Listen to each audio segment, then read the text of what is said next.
సినీ నటుడు నాగార్జున విషయంలో మంత్రి కొండా సురేఖ చేసిన కమెంట్స్ అందరికీ గుర్తుండే ఉంటుంది. ఆ వివాదానికి ఇప్పుడు తెరదించారు ఆవిడ. గతంలో తాను చేసిన వ్యాఖ్యలపై మంత్రి కొండా సురేఖ ఒక ట్వీట్ చేశారు.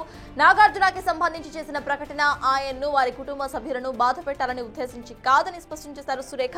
నాగార్జునను వారి ఫ్యామిలీని బాధ పెట్టాలని, పరువు తీయాలని తనకు ఎటువంటి ఉద్దేశం కూడా లేదని పేర్కొన్నారు ఆవిడ. తన ప్రకటనలో ఏదైనా అనుకోని అభిప్రాయం ఉంటే అందుకు తాను చింతిస్తున్నానని, ఆ మాటలని ఉపసంహరించుకుంటున్నానని సురేఖ తెలిపారు.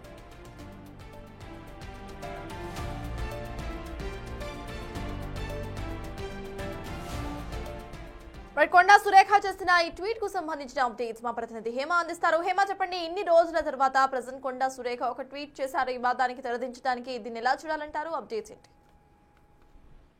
ఎస్ సత్తార్, గతంలో కొండా సురేఖ నాగార్జున ఫ్యామిలీని ఉద్దేశించి చేసినటువంటి కామెంట్స్ అప్పట్లో దుమారం రేపాయి. పెద్ద ఎత్తున 2 తెలుగు రాష్ట్రాల్లో కూడా సంచలనంగా మారాయి. ఒకవైపు మొత్తం యావత్ ఇండస్ట్రీ మొత్తం కూడా కొండా సురేఖ చేసినటువంటి కామెంట్స్ పైన ఆగ్రహం వ్యక్తం చేశారు. అండ్ సేమ్ టైం వెంటనే వాటిని ఖండిస్తూ కూడా ప్రతి ఒక్కరూ క్షమాపణలు చెప్పాలి. ఈ విధంగా ఎలా అంటే ఒక బాధ్యత రకమైనటువంటి మంత్రి పదవిలో ఉండి ఎలా ఈ విధంగా కామెంట్ చేస్తారు అంటూ కూడా మొత్తం యావత్ అంటే ఏ ఇండస్ట్రీ అని సంబంధం లేకుండా అన్ని ఇండస్ట్రీలు, టాలీవుడ్, బాలీవుడ్, కాలీవుడ్, మాలీవుడ్ అన్ని ఇండస్ట్రీలు కూడా దీనిపైన అప్పట్లో స్పందించారు. ప్రధానంగా అటు నాగార్జున కుటుంబాన్ని ఉద్దేశించి అప్పట్లో చేసినటువంటి కామెంట్స్ అలా ఉన్నాయి. అండ్ మోరోవర్ అప్పట్లో కేటీఆర్ పైన ఆగ్రహం వ్యక్తం చేస్తూ ఏదైతే ఫోన్ ట్యాపింగ్ ఇష్యూ మొత్తం దేశంలోనే సంచలనంగా మారినటువంటి ఫోన్ ట్యాపింగ్ ఇష్యూని ఆపాదిస్తూ కేటీఆర్ సమంత ఫోన్ కాల్స్ రహస్యంగా విన్నారని, అందుకే అటు సమంత అండ్ నాగ చైతన్య విడిపోయారా అంటూ కూడా కామెంట్ చేశారు. దానికి సంబంధించి దానిలో నాగార్జునను కూడా ఉద్దేశించి కొన్ని తీవ్రమైనటువంటి కామెంట్ చేశారు. అయితే దీనికి సంబంధించి అప్పట్లోనే నాగార్జున కుటుంబం కోర్టుని ఆశ్రయించింది. పరువు నష్ట దావా కూడా అటు కొండా సురేఖ పైన వేశారు. సో అప్పటి నుంచి కూడా స్టిల్ ఈ కేసు ఇంకా కోర్టులో కొనసాగుతా ఉంది. ఎప్పటికప్పుడు దీనికి సంబంధించిన హియరింగ్ ఉన్నప్పుడు అంతా కూడా కొండా సురేఖ అటు కోర్టుకి హాజరవుతున్నారు. గత 4 సార్లు కూడా గతంలో ఒకసారి ఆ కోర్టు నుంచి నోటీస్ వచ్చినప్పటికీ కోర్టుకి హాజరు అవ్వకపోవడంతో దానిపైన కోర్టు జడ్జి కూడా ఆగ్రహం వ్యక్తం చేశారు. అయితే దీనికి సంబంధించిన ఇష్యూ ఒకవైపు కొనసాగుతుంది. అనంతరం కూడా వరుసగా అనేక వివాదాస్పద వ్యాఖ్యలతో కొండా సురేఖ ఎప్పటికప్పుడు ఏదైతే సంచలనంగా మారుతూ వచ్చారు. పార్టీకి కూడా ఒక విధంగా తలనొప్పిగా మారారని చెప్పుకోవచ్చు. గతంలో కేటీఆర్ పైన చేసిన కామెంట్సే కానివ్వండి, అనంతరం వ్యక్తిగతంగా అంటే వాళ్ళ కుటుంబంలో జరిగినటువంటి కొన్ని ఫంక్షన్స్ లో తను మాట్లాడినటువంటి విధానం కానివ్వండి, అనంతరం వరంగల్లో ఉన్నటువంటి ముఖ్య నేతలతో జరుగుతున్నటువంటి అంతర్గత విభేదాలు కానివ్వండి, లేదంటే రీసెంట్ గా కొండా సురేఖ కుమార్తె నేరుగా ముఖ్యమంత్రి రేవంత్ రెడ్డిని అండ్ కొంతమందిని ఉద్దేశించి మాట్లాడడం ప్రస్తుతం పార్టీలో దుమారం రేపుతున్నాయి. సో ఇవన్నిటిని ఉద్దేశించుకొని ప్రస్తుతం నాగార్జున అంశానికి కొండా సురేఖ తెర పెట్టాలి అంటూ కూడా భావిస్తూ ఉన్నారు. దీనికంటూ ఒక ఫుల్ స్టాప్ పెట్టాలి అంటూ కూడా భావిస్తున్నారు.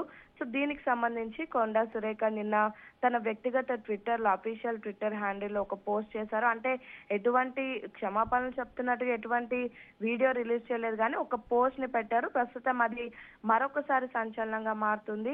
ఆ పోస్ట్ ఉద్దేశం ఏంటంటే నటుడు అక్కినేని నాగార్జున అంశం పైన కూడా ఒక ట్వీట్ చేశారు. నాగార్జునకు సంబంధించి నేను చెప్పిన ప్రకటన నాగార్జునను గాని ఆయన కుటుంబ సభ్యులను గాని ఉద్దేశించింది కాదు.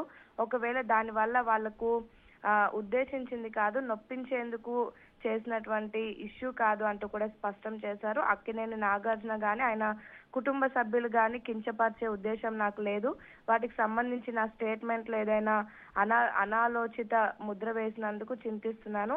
ఆ వ్యాఖ్యలను నేను ఉపసంహరించుకుంటున్నాను అంటూ కూడా కామెంట్ చేశారు. I would wish to clarify that the statement I had made in the relation to Nagarjuna Garu was not intended and to hurt Nagarjuna Garu on his family members. I had no intention of hurting of defaming Akkineni Nagarjuna Garu on his family members.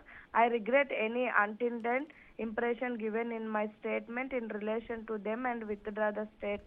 Same withdraw the yeah Satta చెప్పండి. ఏమా present Konda Surekha చేసిన ఈ tweet ఆ cases కు సంబంధించి and present ఆవిడ మీద ఇటు సోషల్ మీడియాలో ఒక రకమైన బ్యాక్లాష్ కూడా మనం చూస్తున్నాం. సో వీటన్నిటికీ కూడా ఆవిడ ఈ ఒక ట్వీట్ తో రియాక్ట్ అయ్యారు, ఈ ఒక ట్వీట్ తో స్పందించారు అని మనం అనుకోవచ్చా?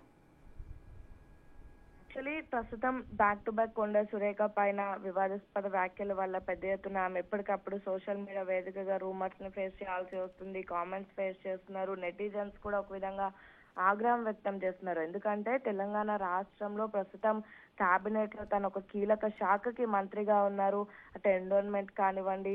సో ఈ నేపథ్యంలో ఇలాంటి కామెంట్స్ ని ప్రతి ఒక్కరు కూడా తప్పుపడుతున్నారు. అయితే ప్రస్తుతం కొండా సురేఖ ఈ ట్వీట్ చేసినప్పటికీ కూడా చాలా మంది అసలు ఇప్పుడు ఇది చేయాల్సినటువంటి అవసరం ఏముంది అంటూ కూడా ప్రశ్నిస్తూ ఉన్నారు. ఎందుకు అప్పట్లో సమంతని ఉద్దేశించి ఎందుకు మాట్లాడడం, ఇప్పుడు మళ్ళీ క్షమాపణలు ఎందుకు చెప్పడం అంటూ కొంతమంది చెప్తూ ఉంటే, కొంతమంది చాలా లేట్ గా రియలైజ్ అయ్యారు అంటూ కూడా చెప్తున్నారు. గతంలో కూడా ఎప్పుడైతే కొండా సురేఖ ఈ విధంగా కామెంట్ చేసిందో ఆ సమయంలో కూడా పెద్ద ఎత్తున మహిళలంతా కూడా ఆగ్రహం వ్యక్తం చేశారు. ఒక మహిళ అయి ఉండి రాజకీయాల కోసం ఇంకొక మహిళ పైన ఏ విధంగా అనుచిత వ్యాఖ్యలు చేస్తారు, తన క్యారెక్టర్ ని కించపరుస్తూ ఏ విధంగా మాట్లాడతారు, కామెంట్ చేస్తారు అంటూ కూడా ఆ సమయంలో కూడా పెద్ద ఎత్తున ఆగ్రహం వ్యక్తం చేశారు. అయితే ప్రస్తుతం ఆ విషయం మోస్ట్లీ అందరూ మర్చిపోయారని చెప్పుకోవచ్చు. సో ఇలాంటి సందర్భంలో ఇప్పుడు ఈ పోస్ట్ చేయడం మరొకసారి తీవ్ర చర్చకు దారి లేపారని చెప్పుకోవచ్చు. సో చూడాలి మరి దీనిపైన కొండా సురేఖ ఏమైనా మాట్లాడబోతుందా, నాగార్జున నిజంగా ఈ రిగ్రెట్ ఫీల్ అవుతున్నటువంటి కొండా సురేఖ ట్వీట్ కి ఏమైనా రెస్పాండ్ అవుతారా అనేది చూడాలి. మొత్తానికైతే మరొకసారి చర్చల్లో కొండా సురేఖ నిలిచారనే చెప్పుకోవచ్చు. Yes, thank you, Hema.